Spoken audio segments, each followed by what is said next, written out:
नमस्कार दोस्तों, मेरी इस देश के युवाओं से ये गुजारिश है कि इस वीडियो को एंड तक जरूर देखिएगा अगर आपके पास समय है तो। सोनम वांगचुक पिछले 16 दिनों से दिल्ली के जंतर मंतर पे हंगर स्ट्राइक पे बैठे हैं। मेरा ऐसा मानना है कि Sonam Wangchuk is fighting a lost cause. एक ऐसे कॉज के लिए वो फाइट कर रहे हैं, एक ऐसे ग्रुप ऑफ पीपल के लिए वो फाइट कर रहे हैं जो अपने लिए स्टैंड नहीं ले सकते, और जो अपने लिए स्टैंड नहीं ले सकता उसके लिए स्टैंड लेने का मतलब ही क्या निकलता है। आप सोच कर देखिए, आप एक ऐसे देश में रहते हैं जहां बार बार पेपर लीक पे पेपर लीक हो रहा है और उस देश का युवा खुद इस बात को समझ नहीं पा रहा है कि ये प्रोटेस्ट कितना बड़ा है और कितना बड़ा चेंज हमारे देश में ला सकता है। सोनम वांगचुक हंगर स्ट्राइक में जरूर बैठे हैं, लेकिन क्या हमारी देश की जनता छोड़िए, क्या हमारे देश का युवा उनको जिस तरीके से सपोर्ट करना चाहिए उस तरीके से सपोर्ट कर रहा है? सोनम वांगचुक आखिर है कौन? आखिर इतना बड़ा उनका नाम क्यों है? सोनम वांगचुक एजुकेशन की जब बात आती है तो हमारे देश में एक बहुत बड़े नाम है। आप इमेजिन करके देखिए, आज से 20 साल पहले ही वो बंदा इतना ज्यादा सफल हो चुका था कि उसके लाइफ पे एक फिल्म बनानी पड़ी थी जिसका नाम था 3 इडियट्स। अब इस फिल्म में कई बड़े स्टार ने परफॉर्म किया था और फुनसुक वांगडू का जो कैरेक्टर है वो सोनम वांगचुक का था। आप सोचिए, फुनसुक वांगडू का असली कैरेक्टर सोनम वांगचुक आज हंगर स्ट्राइक पे बैठा हुआ है। उन्होंने तो मूवी बना ली, लाखों करोड़ों रुपए कमा लिए उस फिल्म से, लेजेंडरी बन गई वो फिल्म, आमिर खान के करियर की one of the most important films है वो। लेकिन क्या आज ये सारे बड़े स्टार सोनम वांगचुक को सपोर्ट कर रहे हैं? सबसे ज्यादा लीस्ट एक्सपेक्टेड बंदा साइलेंसर, उन्होंने वीडियो बनाई है और उन्होंने सोनम वांगचुक को अपना पूरा सपोर्ट दिखाया है और ये भी दिखाया है कि he somewhere has a spine. But क्या बाकी सारे एक्टर्स सोनम वांगचुक को आज इस लेवल पे सपोर्ट कर पा रहे हैं जिस लेवल पे ये सपोर्ट किए हैं? सोनम वांगचुक की हिस्ट्री रही है कि वो लगातार देश के हित के लिए लड़ते रहे हैं। अभी कुछ ही दिन पहले उन्होंने लद्दाख में 15 दिन का लगातार एक हंगर स्ट्राइक किया था जिसका एंड बहुत ही ज्यादा खराब था। आपको याद होगा, इसके बाद सोनम वांगचुक के ऊपर एनएसए की धारा लगा दी गई थी और उन्हें जेल में डाल दिया गया था। 150 दिन से भी ज्यादा उन्होंने जेल में बिताए थे और उसके बाद मार्च में अभी वो रिलीज हुए हैं और अभी फिर से उन्होंने एक हंगर स्ट्राइक कर दी है एक ऐसे देश के लिए जो देश बदलने का नाम नहीं ले रहा है, जिसका युवा जगने का नाम नहीं ले रहा है। सोनम वांगचुक अपनी इस एनर्जी को, अपनी ये एफर्ट्स को, अपनी जान को किस देश के लिए कुर्बान करना चाह रहे हैं? एक ऐसे देश के लिए जिस देश का युवा खुद मर चुका है, अपने लिए स्टैंड नहीं ले पाता है, ये समझ नहीं पाता है कि अन्याय सहकर बैठे रहना महादुष्कर्म है, संभवतः अपने बंधु को भी दंड देना धर्म है। इस हेतु ही कौरवों और पांडवों के बीच रण हुआ जो कि इस भव्य भारत के कालपांत्र का कारण हुआ। क्या उस देश के युवा के लिए सोनम वांगचुक का लड़ना जायज है? ये वही सोनम वांगचुक है जिन्होंने एक समय पे हमारे देश के मिलिट्री के लिए, हमारे देश के आर्मी के लिए एक ऐसा टेंट बना दिया था जो कि हीट को अपने अंदर रखता था। ये जो ग्लेशियर में हमारे देश के जवान लड़ते हैं उनके लिए ये टेंट बनाया गया था और हमारे देश के लिए ऐसे कई सारे काम किए हैं सोनम वांगचुक ने। उन्होंने लद्दाख में एक ऐसा स्कूल बनाया है जहां पे पास और फेल नहीं बल्कि बच्चों को पढ़ाया जाता है। लद्दाख में उन्होंने कई सारे ऐसे काम किए हैं जो आज सोनम वांगचुक को एक लेजेंड बनाते हैं। और बात अगर हम लोग करें सीजेपी के प्रोटेस्ट की, ऑनलाइन एक हरासमेंट कैंपेन चलाया जा रहा है अभिजीत दीपके के खिलाफ। अभिजीत दीपके ये वही है जिन्होंने कॉकरोच जनता पार्टी को फाउंड किया था और आप बंदे को सोचिए, वो अच्छे जगह पे पढ़ता है, अच्छे जगह पे रहता है, बट उनको भी देश में एक चेंज लाना था। अपना जगह छोड़ा, वो देश में आया, जंतर मंतर में प्रोटेस्ट में बैठा। बार बार आपको ये चीज देखने को मिल रही होगी कि वहां पे खाने पीने की बात की जाती है। जंतर मंतर पे सिर्फ और सिर्फ लोग इसलिए जा रहे हैं क्योंकि वहां पे खाना फ्री में मिल रहा है। लेकिन क्या आप कभी सोच रहे हैं एज अ युवा कि आपको भी वहां पे जाके एक बार सोनम वांगचुक को जरूर सपोर्ट करना चाहिए? शायद आपके देश का भविष्य बदल जाए, शायद आपका भविष्य बेटर हो जाए, शायद अगर आप एक पेरेंट है तो आपके बच्चे का भविष्य बेटर हो जाए। आप भी उसी प्रकार के पेरेंट हैं, जब तक आपके बच्चे के ऊपर कुछ नहीं बीतेगा आप अपने घर से नहीं निकलेंगे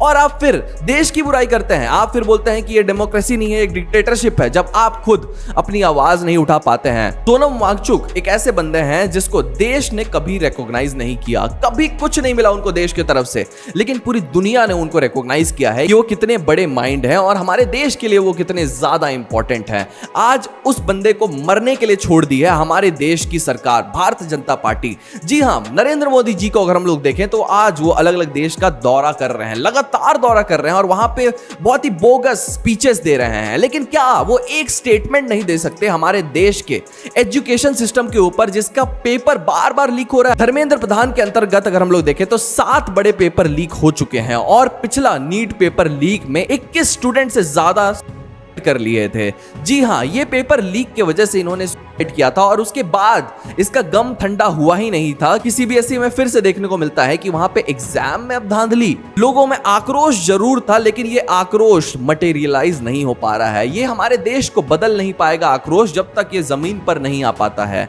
अगर हम लोग राइट विंगर्स की बात करें तो ऑनलाइन एक ऐसा कैंपेन चलाया जा रहा है जो लगातार सीजेपी को डिमिनिश करना चाह रहा है। वो ये बताना चाह रहा है कि ये एक ऐसी पार्टी है जो अपने फायदे के लिए आई है, अपने फायदे के लिए। 1 महीने से ज्यादा जंतर मंतर पे कोई बैठा हुआ है, भूखा प्यासा बैठा हुआ है। सोनम वांगचुक जैसी पर्सनालिटी जिस पार्टी को सपोर्ट कर रही है, एक चेंज लाना चाहती है ये पार्टी, उसको लगातार सोशल मीडिया पे बुली किया जा रहा है। स्वरा भास्कर अभी कुछ ही दिन पहले सीजेपी के प्रोटेस्ट में गई थी। आप इस पोस्ट को देखिए, क्या लिखा है इस पोस्ट में, और इसकी प्रोफाइल एक बार चेक करिए। क्या अपनी प्रोफाइल में जो इन्होंने लिखा है वो जस्टिफाई करते हैं? इसके नीचे का कमेंट सेक्शन अगर आप पढ़ लेंगे तो आप खुद सोचेंगे कि क्या हमारे देश में ऐसे लोग रहते हैं जो कि पेपर लीक के बारे में ज्यादा सोचते हैं, या फिर महिलाओं के स्टेटस के बारे में ज्यादा सोचते हैं, महिलाओं को कैसे नीचा दिखाया जाए, महिलाओं को कैसे इग्नोर किया जाए, डिमीन किया जाए, ये ज्यादा सोचते हैं इन सब चीजों के बारे में। आप कमेंट सेक्शन अगर इसका पढ़ लेंगे तो खुद शर्मा जाएंगे। आज सोनम वांगचुक के प्रोटेस्ट को 16 दिन से भी ज्यादा हो गए हैं। व्हाइल रिकॉर्डिंग दिस वीडियो वो खुद से खड़े नहीं हो पा रहे हैं अच्छे से, वो खुद से वॉशरूम नहीं जा पा रहे हैं, मीडिया से बात नहीं कर पा रहे हैं। लेकिन आज भी हमारी देश की जो मीडिया है, मेन स्ट्रीम मीडिया, जो कि प्राइम टाइम करती है, बड़े बड़े पॉलिटिशियन को बार बार डिबेट्स पे लाती है और फालतू के सवाल जवाब करती है उनसे, वो एक बार भी इस प्रोटेस्ट को कवर नहीं कर पा रही है। सोनम वांगचुक जैसे आप सोच के देखिए पर्सनालिटी इस प्रोटेस्ट से जुड़े हुए हैं। अन्ना हजारे ने 11 दिन का अनशन किया था, सरकार ने उनकी बात सुनी थी, ये बात सच है। अगर आप इतिहास खंगाल के देखेंगे तो ब्रिटिशर्स ने भी महात्मा गांधी के अनशन के बाद उनसे बात की थी और देश में एक बहुत बड़ा बदलाव आया था। तो क्या ब्रिटिशर्स से भी ज्यादा क्रूअल हो चुकी है हमारे भारतीय जनता पार्टी की सरकार? आप सोचेंगे ये अभिजीत दीपके का एक टॉकिंग पॉइंट है, लेकिन इतिहास खंगाल के जवाब देखेंगे तो इससे बड़ा सच आपको देखने को नहीं मिलेगा, जो आज की सच्चाई भी दिखाता है कि हमारा देश एक ऐसा खोखला देश बनता जा रहा है जिसका ना तो एजुकेशन सिस्टम सही है, ना कोई सा और सिस्टम सही है, और सबसे बड़ी दुख की बात है जिसका युवा जागरूक नहीं है। जिस देश का युवा ही जागरूक नहीं है उस देश को क्या सिखाया जाए, वो देश क्या आगे बढ़ेगा? और सोनम वांगचुक से इसलिए बार बार बड़े बड़े पॉलिटिशियन जितने भी हैं वो आग्रह कर रहे हैं कि आप अपना हंगर स्ट्राइक अब खत्म कर दो। ये देश कभी भी बदलने वाला नहीं है। ये सारे ओपोजिशन के लीडर, बड़े बड़े लीडर उनको सपोर्ट कर रहे हैं, लेकिन ये सारे एकजुट होकर एक साथ प्रोटेस्ट नहीं कर पा रहे हैं भारतीय जनता पार्टी के खिलाफ या फिर धर्मेंद्र प्रधान के एटलीस्ट खिलाफ। 16 दिन, एग्जैक्टली 16 दिन लगा हमारे देश के बड़े बड़े मीडिया हाउस को वहां पे जाने के लिए, सौरभ द्विवेदी जैसे बड़े रिपोर्टर्स को जंतर मंतर में पहुंचने के लिए, सोनम वांगचुक की हेल्थ जानने के लिए 16 दिन लगा। सोनम वांगचुक को अपनी हेल्थ पूरी की पूरी खराब करनी पड़ी ये दिखाने के लिए कि भैया ये प्रोटेस्ट कितना ज्यादा इंपॉर्टेंट है और मेरी हालत एक बार देखो।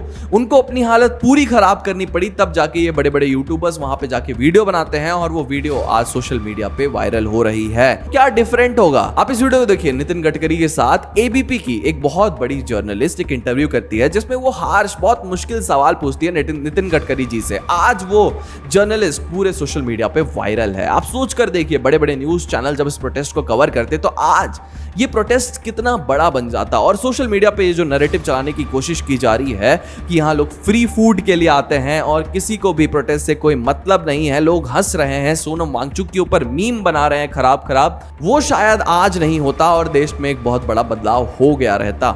मीडिया किसी भी डेमोक्रेसी का एक बहुत ही इंपॉर्टेंट पिलर होता है, लेकिन हमारे देश की जब मीडिया ही बिक चुकी है तो उस देश को बदलना बहुत ज्यादा मुश्किल हो जाता है, क्योंकि नैरेटिव ये सेट कर देते हैं, ये बता देते हैं कि सोनम वांगचुक कैसे फॉरेन से फंड किया गया एक बंदा है, अभिजीत दीपके कैसे फॉरेन से फंड किया गया एक बंदा है, सोरोस फंड कर रहा है इस पूरे प्रोटेस्ट को, पता नहीं कौन और फंड कर रहा है इन सारी चीजों को। ये सारे लोग मिलकर प्रोटेस्ट को डिमीन करते हैं और भारतीय जनता पार्टी को अपना पूरा सपोर्ट दिखाते हैं। आज देश की ऐसी हालत देखकर मेरा भी दिल टूट गया है। सोनम वांगचुक की ऐसी हालत देखकर मेरा पूरा भरोसा सिस्टम से उठ चुका है। सिस्टम कुछ भी नहीं कर सकता। अगर कोई डायलॉग स्टैब्लिश नहीं कर सकता सोनम वांगचुक जैसी पर्सनालिटी को बचाने के लिए, तो उस गवर्नमेंट से आप क्या ही उम्मीद करोगे? आखिरकार हमारी देश की जनता ने ही इस गवर्नमेंट को इलेक्ट किया है, तो भुगतेगी कौन? हमारी देश की जनता ही। और आपने जिन्होंने वोट किया है, फ्यूचर में जाके आपके बच्चों को ही पता चलेगा कि इस एजुकेशन सिस्टम की वजह से उनकी क्या दशा हो रही है। वेल, आप क्या सोचते हैं इस पूरे प्रोटेस्ट के बारे में? क्या सोनम वांगचुक जी को आप भी कमेंट सेक्शन में कुछ लिखना चाहेंगे? उन्हें बोलना चाहेंगे कि आप अपनी हंगर स्ट्राइक को खत्म कर दीजिए, इस देश का कुछ भी नहीं होने वाला है। आपने पहले भी लद्दाख के लिए ऐसे प्रोटेस्ट करके देखे हैं, क्या हुआ वहां के लिए? आपको जेल में डाल दिया गया। क्या कर रहे हैं आप? आपकी हमें बहुत ज़्यादा ज़रूरत है, इस देश को आपके जैसे एजुकेटेड पर्सन की बहुत ज़्यादा ज़रूरत है। आप अपना हंगर स्ट्राइक ख़त्म कर दीजिए और हमारे देश में जो हो रहा है उसे अभी के लिए होने दीजिए। आगे जाके कोई बड़ा बदलाव आए ना आए, लेकिन आपकी हमें बहुत ज़्यादा ज़रूरत है। आप क्या सोचते हैं हमें कमेंट सेक्शन में ज़रूर बताइएगा। हम ऐसी वीडियोस बनाते रहते हैं, तो हमारे चैनल को सब्सक्राइब करके जाना मत भूलिएगा। आज की वीडियो से इतना ही, मिलता है अगले वीडियो में।